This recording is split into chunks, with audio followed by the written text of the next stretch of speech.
In a small, peaceful town, there lived a family in a quiet corner of the city. This family had a 12-year-old boy named Adam, who was in the 6th grade. Adam was a lively kid who loved playing outside, and his favorite activity was playing soccer. Almost every day, Adam would go to the nearby public field to practice his skills. One afternoon, after coming home from school, he slumped onto the couch, deep in thought. He opened a school book, stared at it for a moment, and then leaned back into the soft cushions with a disappointed look on his face.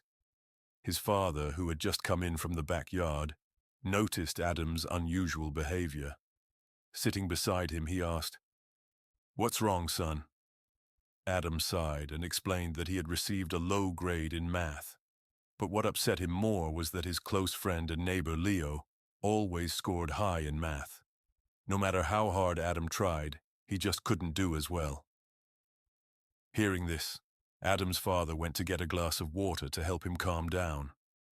Once Adam felt a little better, his father took him outside to their small backyard garden, filled with shady trees and a peaceful atmosphere.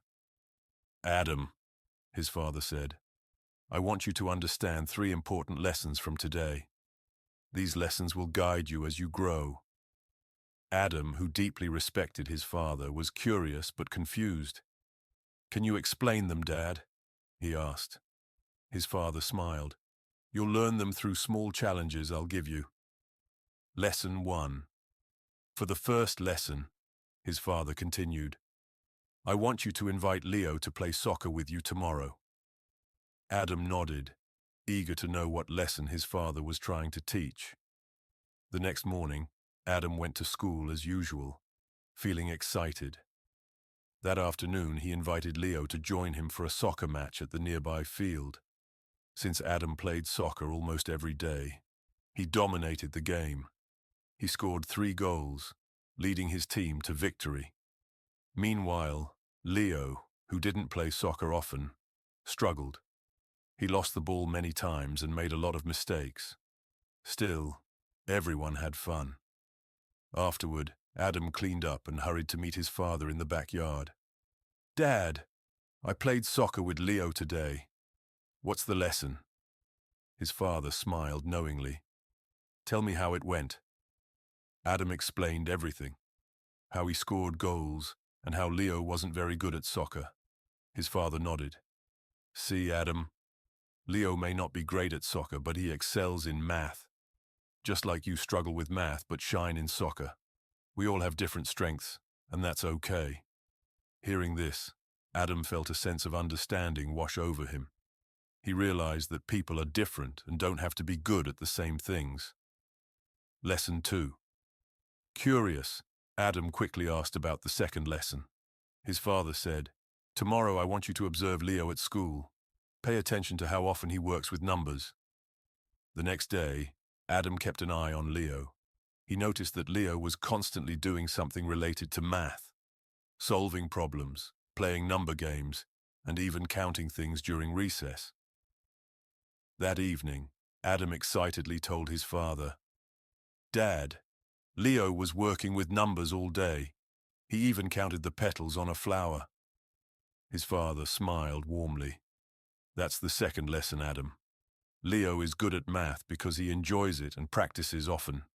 If you want to get better at something, you have to practice too, just like you do with soccer. Learning doesn't have to be hard. You can start small, like counting flower petals."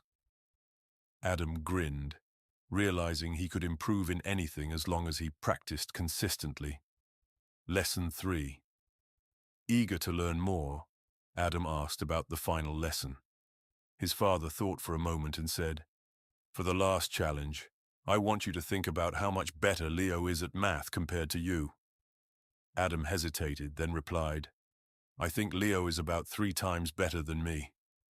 "All right," his father said.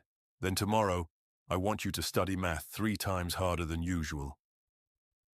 Adam swallowed nervously but nodded. The next day, after school, he sat down to study. He worked hard for an hour, then pushed himself to keep going.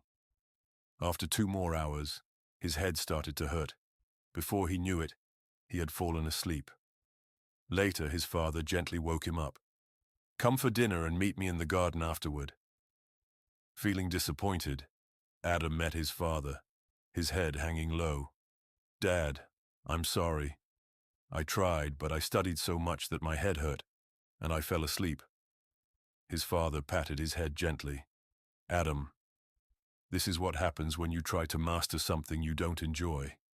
It's hard to stay disciplined. But when you love what you're learning, discipline feels much easier, just like how you're always eager to play soccer." After a brief silence, his father gave him one final piece of advice. "So, if you want to be great at something, either love what you do or learn to love what you're studying." Adam, filled with admiration for his father's wisdom, promised to carry these 3 lessons with him forever.